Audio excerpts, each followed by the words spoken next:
I'm trying to figure out how the fish think this is real if it has no eyes. What's up, guys? Welcome back to another video of Tying Some Streamers. If you haven't figured out already, I'm headed to Arkansas here pretty shortly, and what better way to lead up to that than showing you all the streamers that I'm going to be fishing. So without further ado, here's Lafkas Deceiver with no eyes. Alright, so starting out, we got our 10mm shank from Flymen Co. Device. I'm starting out with 140 power thread from Veevus. And we're just gonna pinch that shank down. I like to take my thread and go back to the front of that eye and just kind of make some loose wraps to kind of close that eye up, because if not, sometimes that thread wants to sneak back through that eye and kind of crowd the eye a little bit. Next we got our American Rooster whiting. I'm just gonna pinch off a couple feathers here.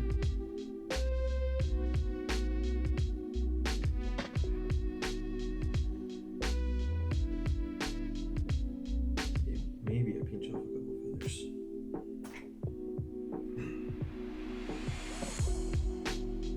Alright. Let's take my feathers and flip them back to back, kind of flare out.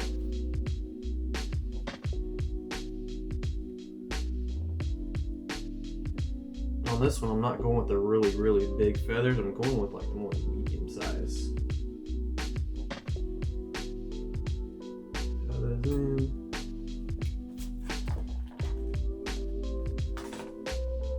Pull the fluff back. Kind of clean that up. Okay.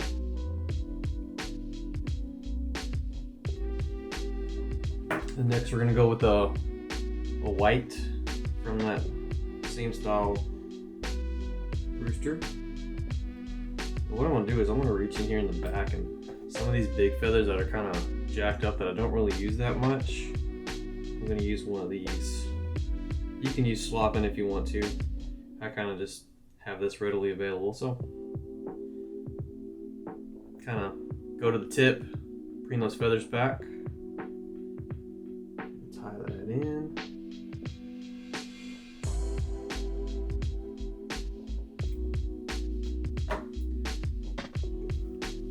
Take the ends of these feathers and just kind of preen them all back, because we're going to palmer this around the hook.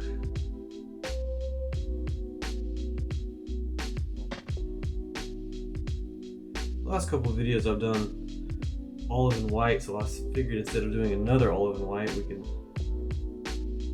do a little bit of chartreuse and white.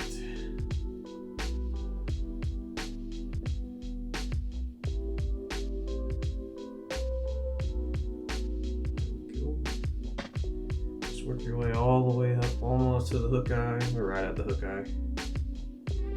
We're going to capture that feather. Couple on the front, couple on the back.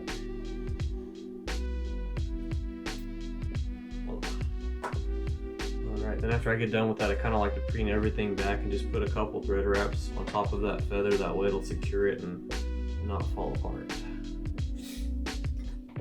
And you can whip finish if you want. I like to use super glue. I'm just going to dab a little bit of super glue on my thread.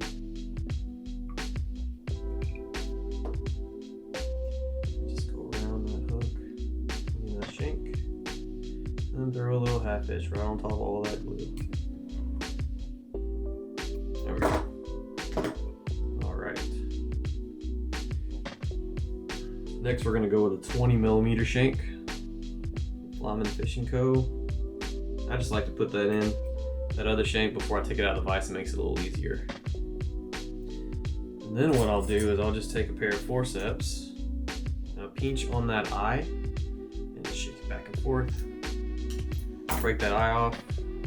Now we got a good connecting shank for the hook. Okay, and then we're going with the Gamakatsu B10S Stinger. This is a number 2.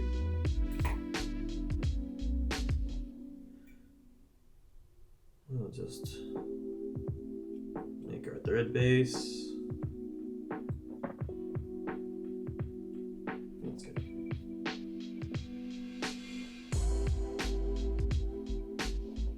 Slap the shank on the back. I always put it on the near side towards me starting. I don't know why, I just like to do that. I feel like it makes the fly swim better. I don't know.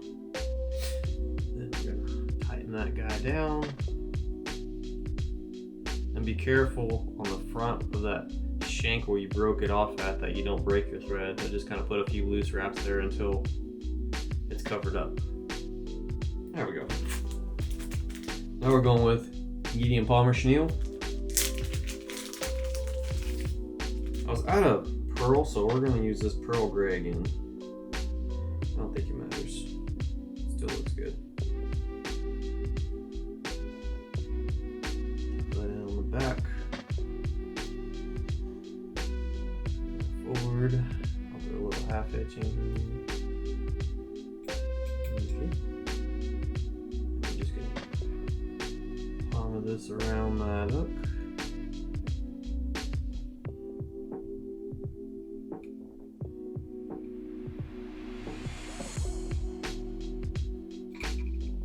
Leave a little bit of gap at the front because we're going to wrap another feather around it.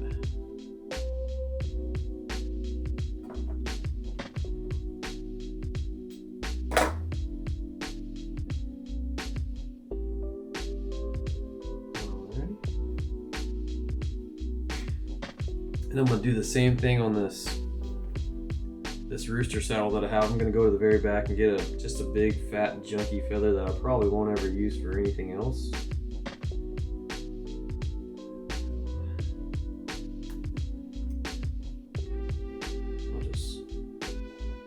Fibers down, make that little V on that tip. Tie that in.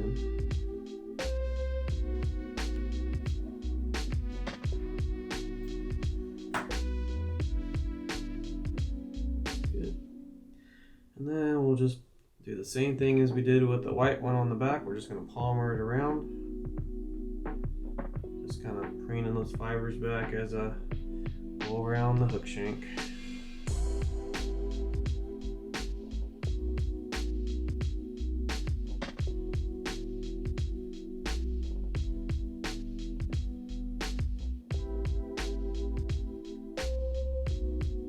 Quite a few wraps so it gets on there kind of thick. If not, this feather will thin out on you and it won't look as good. Okay. Capture that.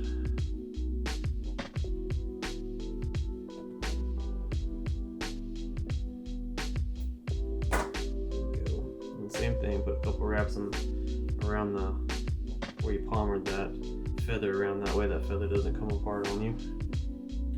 And then some more super glue. I feel like this way my wet finishes never come out. I just throw the super glue on it and the fly always stays together. Plus it kind of sinks down into that feather a little bit for you too. Keeps it all nice and neat together. It'll last you till you throw it in the tree. Then I'll just go ahead and brush this out. Just because I'm OCD about my fly sometimes. There we go.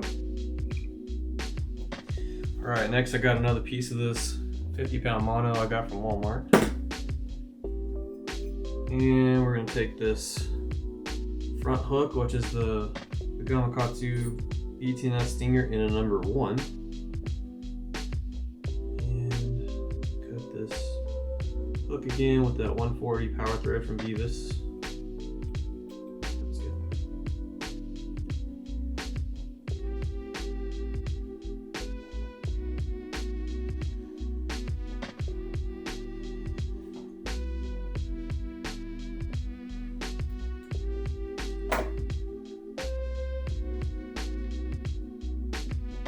This mono through the back hook, going back with 3D beads.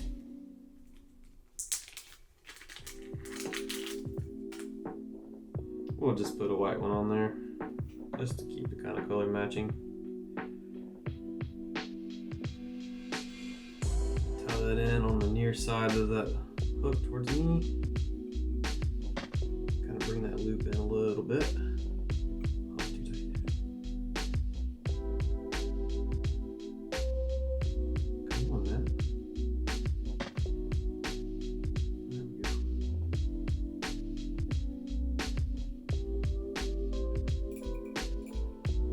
That was good.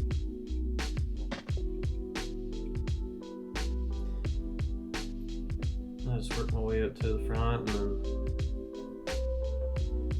fold this mono back over.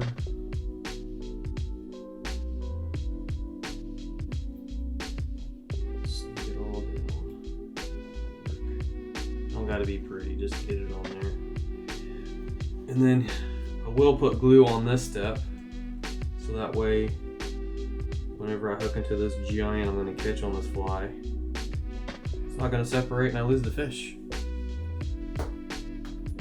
Cause that would be like my biggest nightmare. Not ghost or anything, it's definitely losing giant fish because I did something wrong on a fly I tied. Okay, now we go back with more pearl, silver pearl, pearl, silver, yeah, something like that. Palmer Chenille.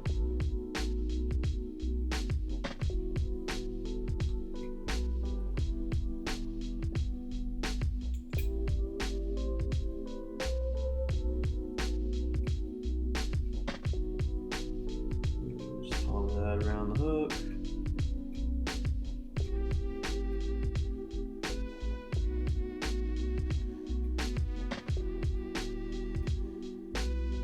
I'm not really doing really tight wraps right here, just like semi-open, I guess, just to make the body, but you can kind of save some of your material like that too. I feel like most of this will get covered up anyways by the next steps that we put in. Alright.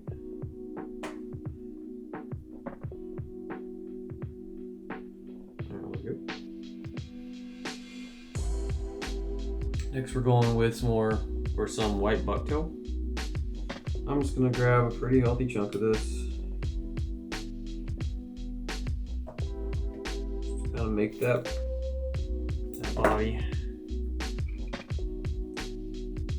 And like I do on all my streamers, I'm just cleaning out the tip or the back end of that bucktail, getting all the fibers and stuff out we don't need. Lining the tips up. Somehow this one actually turned out pretty good. Okay, then I'm gonna want that bucktail to lay almost to the tips of the chartreuse feathers I put in. Flip it over. I'm gonna split the bucktail in half. Kind of go around both sides of that hook. Pull kind of tight here. And I'll pull this bucktail up. Thread wrap in the middle. Pull up, thread wrap. Pull all back and wrap in the front. And trim that up. That way it'll keep your bucktail from falling out. And if you want to, you can do the same thing on the back. Probably not really necessary, but we'll stick a couple thread wraps in there anyways. There we go. I'll let it flare out some too. This looks terrible. There we go.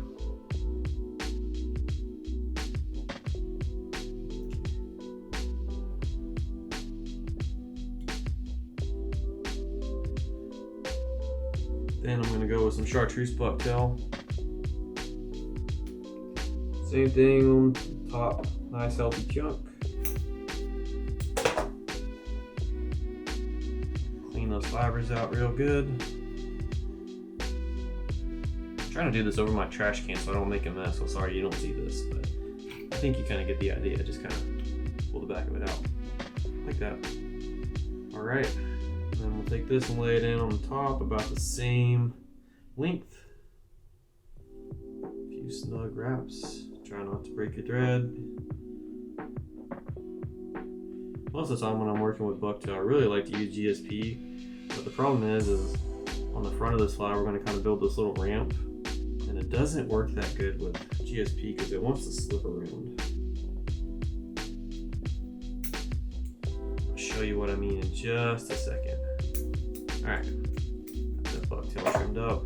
Okay, so right here, I'm just gonna wear up to the front of my hook eye, and then I'm just gonna kind of build this little ramp with my thread.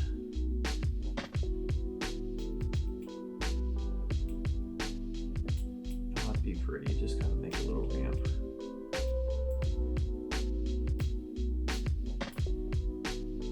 That'll work.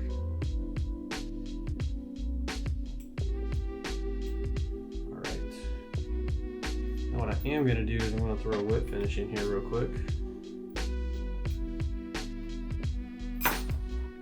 Cut this 140 off, and now we're going to, I think this is 200 denier. No, I'm sorry.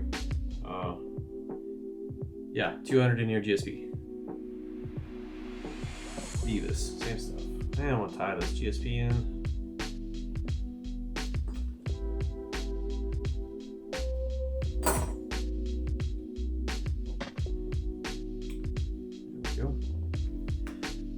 Then I've got a brush. This is the 1-inch Flash Blend Baitfish brush in Chartreuse. Just gonna kind of clean the fibers out of the tip of that wire so that way I can tie it in. Kind of wrap it real snug. Also, I like to use GSP or 2 because that wire will cut that 140 power thread pretty easy. Okay, so got that tied in. I'm just gonna preen the fibers back on the brush, and we're gonna make a few wraps around, starting at the top.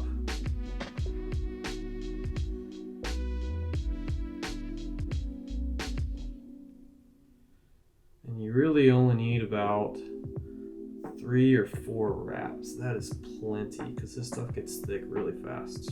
Okay. That'll work. Tie it off behind, a couple in front. I'm gonna take my junk scissors so that way I don't mess up my good scissors and cut that wire of that brush off. Gotta bring everything back, put a couple good wraps in front. By a couple, I mean like 6 or 7, whatever. Then, last step, I'm gonna put more super glue.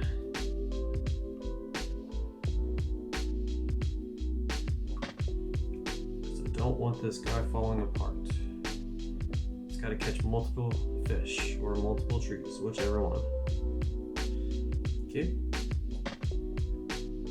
Here we go. Trim that off. And last step I like to do is just use my comb to brush this brush out. It'll kind of fan out for you, nice and pretty. Now when I watched this video of Alex tying it, he's always used the 2-inch brushes and he trims them down to like 1 inch. My thinking was, why don't you just buy a 1-inch and not really have to trim it? Just a little thought there. I guess I'll trim it and make it a little pretty, whatever. That looks good. Well, there we go. A Deceiver that swims really good with no eyes. Oh, on the real side though, this actually, it casts very nicely. It sheds water really easy. It's super light, so it's nice. You can actually throw it underneath trees and stuff pretty successfully. And then when you hit a tree with it, it actually comes out pretty nicely. So, well done, Alex. This is a great streamer. It's actually one of my probably favorites to fish just because it's so light and easy to fish. So, give it a try. Tell me what you think. If you're liking my videos, please subscribe to my channel. It definitely helps me out a lot, so I can post more videos of tying and fishing and whatever. And we'll see y'all next week.